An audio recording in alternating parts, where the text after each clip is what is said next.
Welcome to Planet Microcap. I'm your host, Robert Kraft, and we're coming to you live at the Windy City Roundup in Chicago 2022. And joining me right now is Joe Delgado from Moving Image Technologies. It's a publicly traded company. The symbol is MITQ. Joe, thank you for joining me today. How you doing? Bobby, thanks for having us. It's great to have you. Great to see you in person. Well, again, yeah. I mean, we were in Vegas together. That was a great time, and we appreciate all your help. And we've had a good time since. I think the company's done well since then, and be happy to give you updates. Absolutely. We're going to get into that in a second. So, for those that may have missed our first interview that we did together, can you give our audience that quick overview of the company? We're primarily in the commercial cinema space. So when you go to the movies, wherever you are in the country, chances are we were involved in that movie going experience from a technology standpoint. Okay, so whether it's the image that you see on the screen, the audio that you hear, or that comfortable seat, we probably had something to do with that project.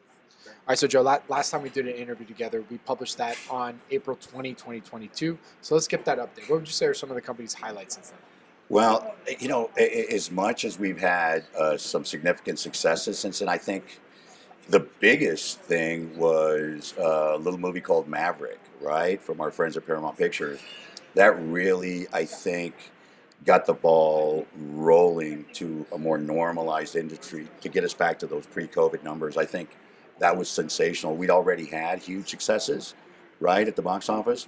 But I think what Maverick was able to do was pull back a lot of the demographics that were not coming back. That movie brought them all back. So I think we're getting to that normalization. And with us, that translates into revenue being spent on technology upgrades that we've been able to capture as well. Absolutely. I mean, look, everybody was kind of very worried to a degree about the movie theater business, right? Coming out of COVID and what, how the industry was either going to change or adapt to these new times. And, when you thought about moving image technologies, everybody was probably thinking to themselves, like, okay, well, how are they going to then position themselves with all these potential new changes? So it's interesting to see. We had the summer blockbuster. So tell us a little bit more about that and maybe some other industry tailwinds. So the other big tailwinds was the distribution of that federal grant money, the Shuttered Venue Operations grant money. It equated to something like 2.5 billion dollars that went directly to independent cinema owners, which, by the way, constitute about 70-80% of our customer base.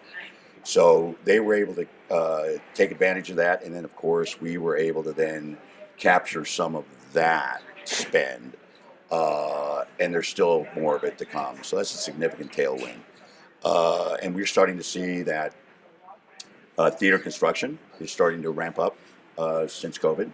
So we're very happy to see that. We've got quite a few projects in the works, and then of course we look forward to some killer application announcements going forward. And for those that, like I said, haven't seen our first interview or maybe didn't see your presentation from our last event, can you tell us a little bit about the product line and services that you do offer to these movie theaters? Yeah, I think we've got a suite of products, SaaS based, that really help our customers with driving efficiencies. I think COVID, if it taught us anything, it was to maximize efficiencies. That particular product suite, the CineQC suite, is doing very, very well. And that is, again, SaaS-based, recurring revenue. And then we've got other initiatives that we just had an acquisition for accessibility. By accessibility, I mean hearing and visually impaired folks. We just acquired that company. So now we're the leaders in making sure that there are no barriers to going to the movies. So our neighbors, whether they be fully capable or hearing or visually impaired, and even if they have a language barrier, we feel that that accessibility suite of products is going to drive them back to the theaters. Very good. All right. So to close us out here today, from what you can tell us, what would you say then are some of the company's growth drivers now for the rest of 2022 going into 2023? We are definitely going to emphasize the SaaS product for sure. We plan to really hit the accessibility stuff, right, with our friends at the National Association of Theater Owners and our friends at the studios. So we think that those are going to be significant drivers both domestically and to propel our international growth. That's a great place to end it. Where can our audience go and find more information about Moving Image Technologies?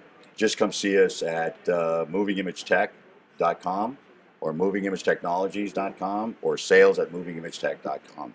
We're easy to find. Very good. Thank you all. Joe, thank you so much for joining me today. Really do appreciate it. I look forward to our next update. Bobby, always a pleasure. Appreciate your time.